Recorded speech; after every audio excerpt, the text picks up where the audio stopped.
हाँ जी। सो आज आप सभी लोग अपनी लाइफ का ट्रिकीएस्ट परसेंटेज क्वेश्चन सॉल्व करने वाले हो। आइए देखते हैं सवाल क्या है। Aarav earns a salary of 10,000 x where x is an integer. है ना, आरव की जो इनकम है, जो सैलरी है, वो 10,000 एक्स है और एक्स एक इंटीग्रल वैल्यू है। ठीक है, इंटीजर वैल्यू है।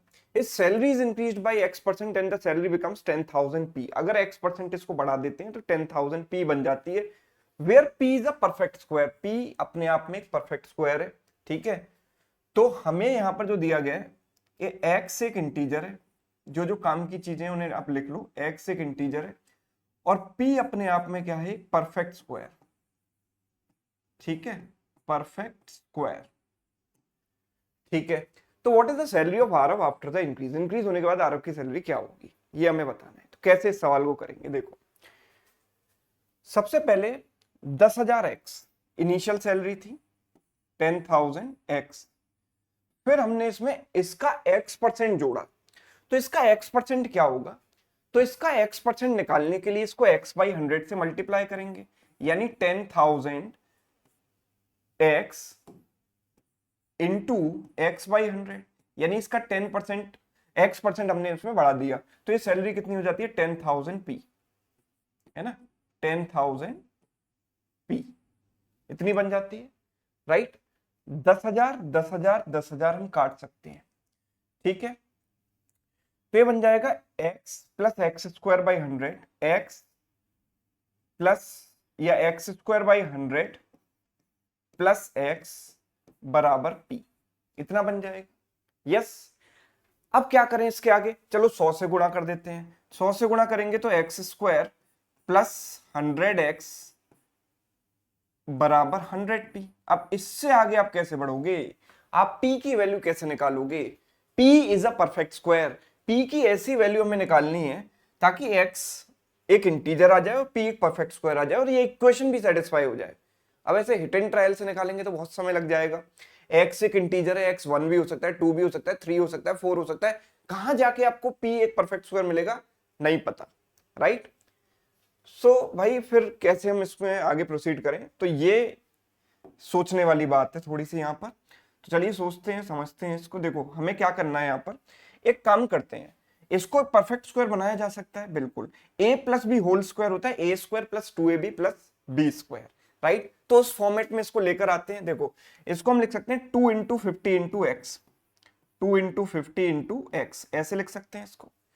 मैं यहां पर 50 का स्क्वायर अगर ऐड कर दूं दोनों साइड, तो x square plus 100x plus 50 का स्क्वायर ऐड कर दिया 2500, दोनों तरफ बैलेंस भी करनी पड़ेगी ना चीजें, लेफ्ट साइड में दिया है तो राइट साइड में भी ऐड करना पड़ेगा।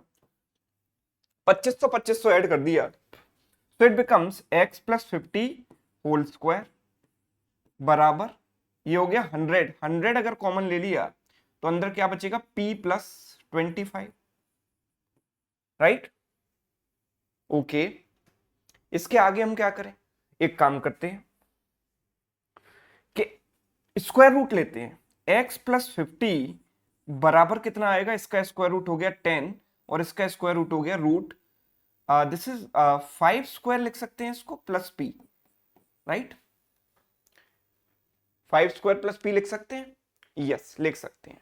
तो x की वैल्यू मेरे पास क्या आएगी, अगर हम यहां पर देखें तो x की वैल्यू आएगी, देखो 10 इंटू स्क्वायर रूट 5 स्क्वायर। अच्छा, p एक परफेक्ट स्क्वायर, हमें पता है कि भाई p एक परफेक्ट स्क्वायर होने वाला है, तो p की कोई ऐसी वैल्यू मान लो जो अपने आप में एक स्क्वायर हो, है ना। तो मैंने मान लिया p बराबर something, let suppose n square मान लो। ठीक है, p की वैल्यू मैंने n स्क्वायर के बराबर मान ली, let p equals to n square, ये मैंने मान लिया। ठीक है, तो p को अगर n स्क्वायर मानेंगे तो ये n स्क्वायर से रिप्लेस कर देंगे इसको, और 50 इधर चला जाएगा तो माइनस हो गया 50। राइट, ये आ गई मेरे पास x की वैल्यू। अब आप ये सोचो कि x एक इंटीजर है, हमें सवाल में दिया गया था कि x एक इंटीजर है। अब x इंटीजर तभी होगा जब ये RHS एक इंटीजर होगा। राइट, अब RHS इंटीजर कब होगा, अब आप सोचिए कि RHS इंटीजर कब हो सकता है। देखो 50 तो पहले से ही मेरे पास एक इंटीजर है ना, ये तो इंटीजर पहले से ही है, हमें इसको भी इंटीजर बनाना पड़ेगा, है ना। 10 की तो कोई टेंशन नहीं है, 10 तो एक इंटीजर है, कोई दिक्कत नहीं है, इसको भी इंटीजर बनाना पड़ेगा। अब ये इंटीजर कब होगा, जब 5 स्क्वायर प्लस n स्क्वायर एक इंटीजर हो, राइट।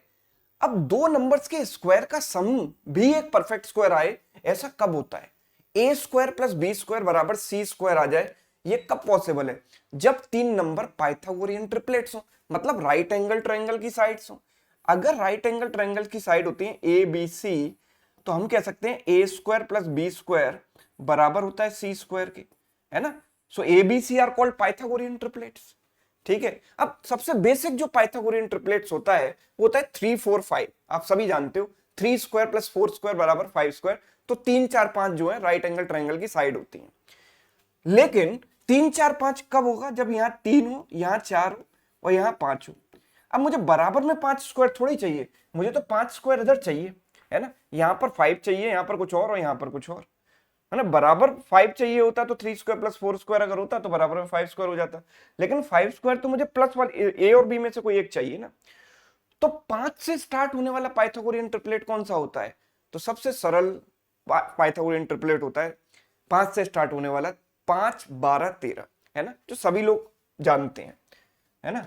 5 12 13, तो हम जानते हैं कि 5 का स्क्वायर प्लस 12 का स्क्वायर बराबर होता है 13 के स्क्वायर के।